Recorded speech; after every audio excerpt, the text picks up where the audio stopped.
दो गंगाओं का प्राकट्य हुआ है। भगवान शिव से दो गंगाओं का प्राकट्य हुआ है। एक गंगा तो भगवान शिव की जटा से निकली है, एक गंगा भगवान शिव की जटा से निकली है, और एक गंगा भगवान शिव की जिह्वा से निकली है, यानी कि मुख से निकली है। जो मुख से निकली है उस गंगा को क्या कहते हैं? उस गंगा को कहते हैं राम कथा गंगा। क्या कहते हैं? राम कथा गंगा। गंगा ये भी है और गंगा वो भी है, लेकिन दोनों गंगाओं में अंतर है। जो वह गंगा है वह गौमुख से निकल करके उत्तराखंड के कुछ तीर्थों से, कुछ जगहों से होते हुए ऋषिकेश आती है, ऋषिकेश से हरिद्वार, हरिद्वार से रुड़की, रुड़की से आगे होती हुई आगे चली जाती है। अर्थात एक सीमा में बह रही है, उसकी एक सीमा है, और जब तक वह सीमा में है तभी तक हम उसकी पूजा कर रहे हैं। बोलो, सीमा से बाहर हो जाए तो तब भी पूजोगे?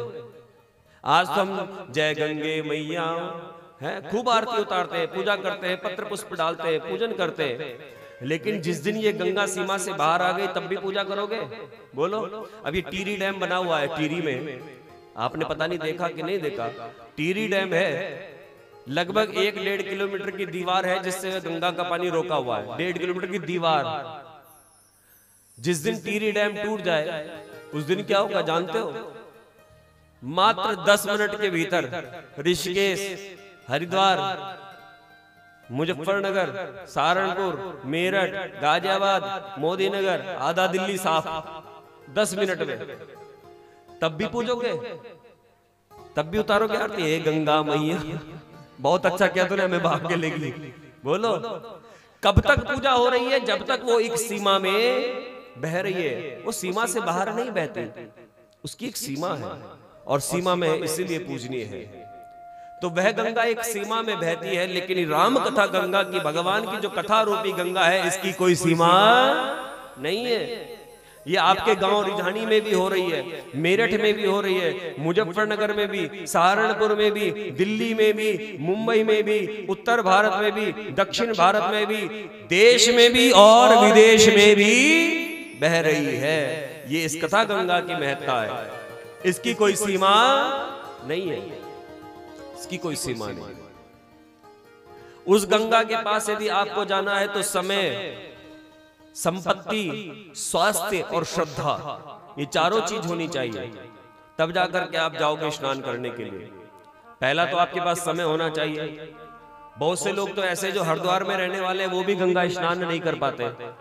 उनका तो कहना है कि महाराज जी हमें गंगा में जाने की जरूरत नहीं, हमारे तो टंकी खोलो और यही गंगा है ना, कहते हैं ना, वो जाते ही नहीं। तो हमें यदि उस गंगा में स्नान करना है तो सबसे पहले क्या चाहिए? समय चाहिए। और आज का समय ऐसा है कि किसी व्यक्ति से पूछो भैया ये काम करने के लिए समय नहीं है, टाइम नहीं है।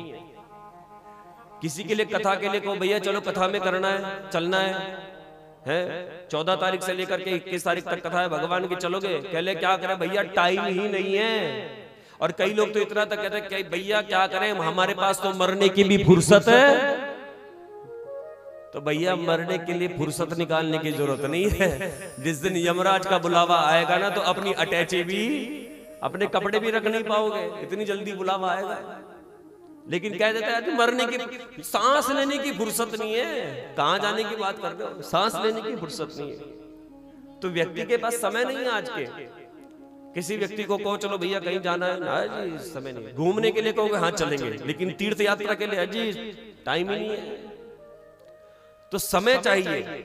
उस गंगा में स्नान करना हो तो क्या चाहिए? समय चाहिए, संपत्ति चाहिए, धन आपके पास होना चाहिए। जाओगे तो भाई किराया भाड़ा सब कुछ लगेगा इतनी दूर जाने का, और फिर 2-4 दिन रुकने पड़ जाए तो फिर तो होटल का 1500, 2000, 4000, 5000 ऐसे कमरे मिलते हैं, है ना।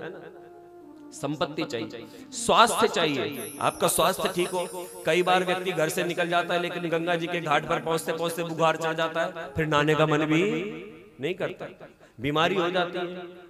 तो स्वास्थ्य भी चाहिए, और सबसे अंत में चाहिए श्रद्धा। श्रद्धा का सब कुछ खेल है। मानो तो मैं गंगा मां हूं और न मानो तो बहता पानी।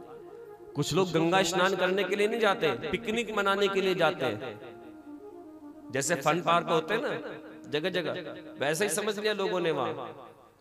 और पिकनिक मनाने के उद्देश्य से जाओगे तो गंगा स्नान का कुछ फल मिलने वाला नहीं है। श्रद्धा होनी चाहिए, श्रद्धा, समय संपत्ति स्वास्थ्य और श्रद्धा होनी चाहिए। और यह स्थान, यह गंगा ऐसी है, समय जितना हो उतना दो, संपत्ति की भी ज्यादा आवश्यकता नहीं। स्वास्थ्य की आवश्यकता, स्वास्थ्य खराब है चिंता मत करो, चारपाई, अब जैसे माता जी ने डाली हो चारपाई, आराम से सुन रही है ना, तो चारपाई डाल करके बैठ के सो चाहे लेट के सुनो, बैठ के सुनो चाहे लेट के सुनो, स्वास्थ्य की भी इतनी टेंशन नहीं है। और देखो मैं हूं, अब मैं कथा करता हूं यहां पर बैठ करके, तो 3 घंटे हो कथा, 4 घंटे हो, 5 घंटे क्यों ना हो जाए, मैं तो जैसे बैठ जाता हूं वैसे ही। लेकिन आप लोगों को छूट है, आप चाहे टांग इधर करो, चाहे उधर करो, चाहे ऊपर करो, चाहे नीचे करो। और कल मैं वीडियो देख रहा था तो हमारे भाई साहब ने भी, भैया ने भी वीडियो शूट करके, एक माता जी ने टांग फैला रखी और भैया जी ने फोकस भी उसी पे कर रखा, पहले पता तो चले लोगों को कथा में ऐसे लोग भी बीमार लोग जो कथा सुन रहे हैं। तो खैर, तो स्वास्थ्य, आपका स्वास्थ्य भी गड़बड़ है, चिंता मत करो, इस कथा में आकर के बैठो। और श्रद्धा, श्रद्धा की आवश्यकता नहीं है। जब भगवान की कथा में आकर के बैठोगे तो मन में श्रद्धा अपने आप ही उत्पन्न हो जाएगी। एक बार प्रेम से बोल दो, हर हर। समय संपत्ति स्वास्थ्य और श्रद्धा,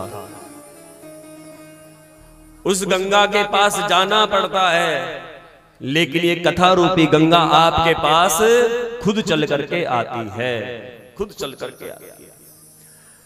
तो भगवान की जिह्वा से 2 गंगाएं निकली हैं, भगवान से 2 गंगाओं का प्रकट, एक जटा से और एक जिह्वा से। जटा से जो गंगा प्रकट हुई है वहां जाना पड़ता है, और जिह्वा से जो गंगा प्रकट हुई है वो खुद आपके पास चल करके आती है, आपको पवित्र करने के लिए आती है।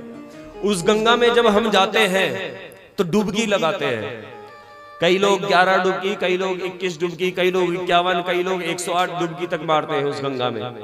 और कई लोग तो जाकर के वहां मैल भी उतारते हैं, रगड़ रगड़ के सोचते हैं बस जितने पाप है आज सारे यही निकाल के चले जाओ, है ना, खूब मैल रगड़ते हैं। और कई लोग तो इतने इंटेलिजेंट है, वो घर के कपड़े भी वही ले जाते हैं धोने के लिए, हाँ वही स्नान किया और वही कपड़े धोने लग गए।